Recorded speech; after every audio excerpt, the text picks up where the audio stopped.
मेरा गरीब परिवार का बच्चा जो पिछले 2 साल से आर्मी में जाने के सपने देख रहा था, जो 20-20 किलोमीटर दौड़ता है, अगर उस बच्चे का अपॉइंटमेंट करते हैं और 4 साल के बाद कहते हैं तू जा, क्या श्योरिटी है, क्या स्टैंडर्ड है, क्या पैरामीटर्स है उसका परमानेंट करने का।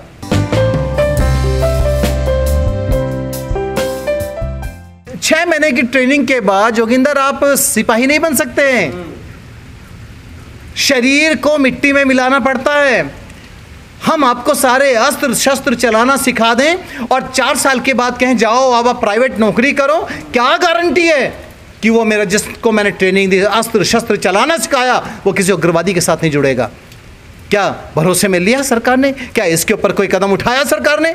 इस पे क्या श्योरिटी है, इंश्योरेंस क्या देगी गवर्नमेंट? कह रहे हैं आर्मी जो होती है यूथ बन जाएगी, सारी यूथ युवा बन जाएगी। तो युवा बनाइए ना, आप इन्हें कॉन्ट्रेक्चुअल क्यों लेकर आ रहे हो? मेरे जवानों को परमानेंट भरो।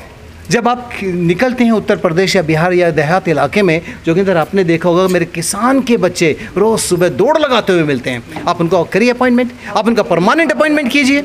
आप क्यों लेके जा रहे हैं? आप क्यों कॉन्ट्रेक्चुअल लेकर आ रहे हैं? गलत है सर। पूरे देश में आग लग चुकी है बुरी तरह से। बिल्कुल लग चुकी है, लेकिन उन आग लगाने वालों के बारे में इतना मैं बताना चाहूँगा कि जो भी हमारी राष्ट्रीय संपत्ति को नुकसान पहुँचाता है, वो व्यक्ति, वो स्टूडेंट कम से कम सैनिक बनने लायक नहीं है। जो सिपाही है, सिपाही को ऐसे कर्म भी तो है ना सर उसका। पिछले 2 साल से तो वैकेंसी निकली नहीं, आपने भर्ती की नहीं। आप भर्ती निकाले तो उनको वही ठेके पर 4 साल का दे दिया। नहीं, बिल्कुल ठीक है, दर्द है, दर्द की बहुत सारे तरीके होते हैं सैमाला उसको प्रचार प्रसार करने के।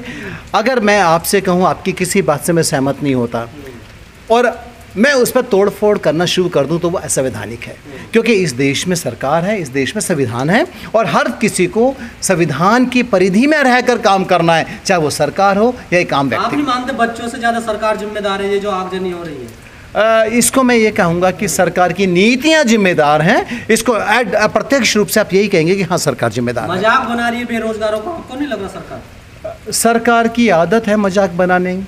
ये जब 2 करोड़ रोजगार की बात कर रहे थे तो बाद में कहा थे तो जुमले होते हैं, तो इनको मजाक बनाने की तो आदत बहुत पुरानी है और ये अपनी मजाक की आदत छोड़ नहीं सकते। कोई बात नहीं, बिच्छू और साधु की परंपरा आपको याद है। बिच्छू का काम डंक मारना होता है, साधु का काम बचाना होता है। तो हम तो साधु वाले लोग हैं, गांधीवादी लोग हैं। हम फिर सरकार को बचाएंगे और देश को भी बचाएंगे, अपने नौजवानों को भी बचाएंगे। आपको नहीं लगता भूख की लड़ाई हो गई है, अभी रोटी की लड़ाई हो गई है? बिल्कुल हो गई है। आज नौजवान, मेरा गरीब परिवार का बच्चा जो पिछले 2 साल से आर्मी में जाने के सपने देख रहा था, जो 20-20 किलोमीटर दौड़ता है, अगर उस बच्चे का अपॉइंटमेंट करते हैं और 4 साल के बाद कहते हैं तू जा, क्या श्योरिटी है, क्या स्टैंडर्ड है, क्या पैरामीटर्स है उसका परमानेंट करने का। तो 17.5 की एज में वो लग गया, फिर 21 में जाकर वो बाहर हो गया, फिर क्या करेगा सर? मैं कहता हूँ देखिए, सरकार ने जैसे ये कहा कि बहुत सारे राज्यों ने उनको कहा है कि हमको पुलिस में प्राथमिकता देंगे। सर कहा है पर ऐसा कंपलसरी नहीं है ना सर? कहा है, यानी कहने भर से कुछ नहीं होता। इसका एक नोटिफिकेशन निकाल दीजिए, आप इसको कानूनी दर्जा दे दीजिए, ज्वाइनिंग लेटर दीजिए, आप इसको नोटिफाइड कर दें कि भाई अगर 100 पोस्ट सब इंस्पेक्टर की आ रही हैं उत्तर प्रदेश पुलिस में या किसी भी पुलिस में, तो उसमें से 50 सीटें हमारे अग्निवीर के लिए होंगे, तो शायद हमें थोड़ी तसल्ली हो जाएगी। तो ऐसा कुछ कदम उठाना चाहिए। इस सरकार के अंदर एक हट धर्मी है। जिस समय किसान कानून आए, जिसको हमने काला कानून बोला, आप सब मेरे साथी थे, पूरा नेशनल मीडिया सब वहीं पर था। सब ने देखा कि 13 महीने हमने चारों बॉर्डर के ऊपर, पूरे दिल्ली के चारों तरफ और पूरे प्रदेशों में, पूरे इंडिया में आंदोलन चला। अंततोगत हुआ क्या हुआ? इनको वापसी करनी पड़ी। 15 पॉइंट्स रखे, 13 पे अमेंडमेंट करने के लिए तैयार। फाइनली वो काला कानून जो काला था उसको वापस किया। इस सरकार के पास मुझे लगता है विवेक की कमी है। इस सरकार के पास दूरदृष्टि की कमी है। इस सरकार को चाहिए कि बुद्धिजीवियों के साथ बैठें। कानून बनाना मजाक नहीं है, कानून बनाना आसान नहीं है। जब आप कोई कानून बनाते हैं या उसका क्रियान्वयन करते हैं तो आप, क्योंकि आपके संविधान में एक आर्टिकल है जो आपको बताता है कि आपका स्टेट, आपका राज्य वेलफेयर स्टेट है, आपका उद्देश्य कल्याणकारी होगा। तो कल्याणकारी उद्देश्य से अगर कार्य करोगे तो सफल हो जाओगे, अन्यथा नहीं तो ऐसा ही होगा जैसे वर्तमान में बैठी केंद्र सरकार कानून बनाती है और वापस कर लेती है। सर ये जो आग लगी है देश में, आपको लगता शांत हो पाएगी? देखिए, ऐसा नहीं है कि वो शांत नहीं होगी, और शांत होनी भी चाहिए, क्योंकि देश हमारा है, देश मेरा भी है, आपका भी है। अगर कोई राष्ट्रीय संपत्ति को नुकसान पहुंचता है तो आपका भी नुकसान है, मेरा भी नुकसान है। ये मैं इसका बिल्कुल समर्थन नहीं करता, और इसको तुरंत प्रभाव से, तुरंत गति से इसको शांत करना भी चाहिए। और युवाओं से बात करे सरकार, मेरे विद्यार्थियों से बात करे, सभी जो आज थोड़ा से उग्र हो गए उनसे बात करे, बैठकर एक बार टेबल पर आ जाए, उनको समझा दे। अगर ये समझा नहीं पाते तो फेलियर इनका होता है, ना कि बच्चों का, ना कि स्टूडेंट्स का। जो पॉलिसी अग्निवीर के बारे में बात करते हैं तो उस पॉलिसी के ऊपर डिस्कशन करते हैं ना, क्योंकि किसी भी प्रकार से राष्ट्रीय संपत्ति का दहन करना, उसको तोड़ना, उसको क्षति पहुंचाना, चाहे वो बीजेपी हो या कांग्रेस हो, किसी की भी भाषा नहीं, वो राष्ट्र की संपत्ति का नुकसान है। इसलिए मैं उनकी निंदा करता हूँ इस बात को लेकर। अग्निपथ का आप समर्थन कर रहे हैं, ये योजना स्कीम है? नहीं, देखिए, अग्निपथ या अग्निवीर की इस जो भर्ती की प्रणाली है, इसका मैं समर्थन नहीं करता। इसके पीछे लॉजिक है। लॉजिक क्या है कि आपने 17 साल से लेकर के 21 साल तक के बच्चे को 4 साल के लिए फोर्स में ले लिया। देखिए, फोर्स बहुत डेडिकेटेड हमारी सर्विसेज है। जब हम फोर्स में जाते हैं तो हम वॉलंटरीली जाते हैं। हम जाते हैं ताकि हम मरने के लिए तैयार होते हैं, हम अपनी कुर्बानी देने को तैयार होते हैं।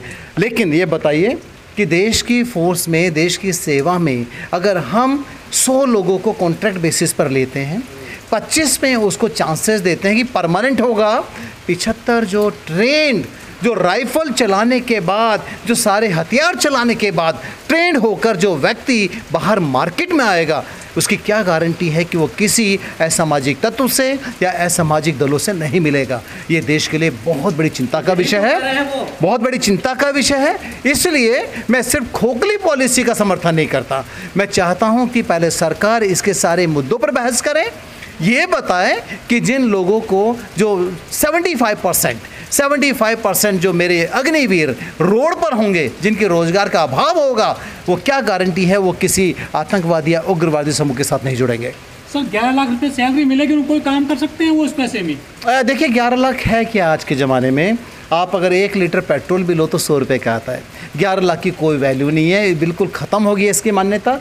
अब रही बात, क्योंकि 4 साल वो सेवा दे रहे हैं, उसमें जो मैं सुन रहा था, जो मैं इनके चर्चाएं जब चलती हैं तो बात करते हैं कि ये 30,000 रुपये सैलरी है, 9,000 रुपये इनका कंट्रीब्यूशन, 9,000 रुपये सरकार का कंट्रीब्यूशन। यानी ये एनपीएस पॉलिसी की टाइप है, एनपीएस पॉलिसी की तरह है। लेकिन मैं आपको बता दूं, आजकल के ज़माने में अगर एक क्लास 4 का भी अपॉइंटमेंट होता है, मेरे भाई, क्लास 4 के अपॉइंटमेंट में 35,000 रुपये पर मंथ की सैलरी बनती है, और उसका सीपीएफ अलग होता है, न्यू पेंशन स्कीम अलग होती है। अग्निवीर के माध्यम से मैं बता दूं कि सरकार ने कुछ ऐसा प्रयास किया है कि कॉन्ट्रैक्चुअल एम्प्लॉयमेंट दिया है। कॉन्ट्रैक्चुअल एम्प्लॉयमेंट जब भी होता है, मेरे बहुत सारी संस्थाओं में कॉन्ट्रैक्चुअल एम्प्लॉयमेंट पर लोग काम करते हैं, उनके अंदर वो sense of belongingness, sense of responsibility कभी नहीं आ सकता। ये मुझे लगता है कि घातक हो सकता है। अब फोर्सेस के साथ तो ऐसा नहीं करना चाहिए। ठेके पे होंगे सैनिक तैयार?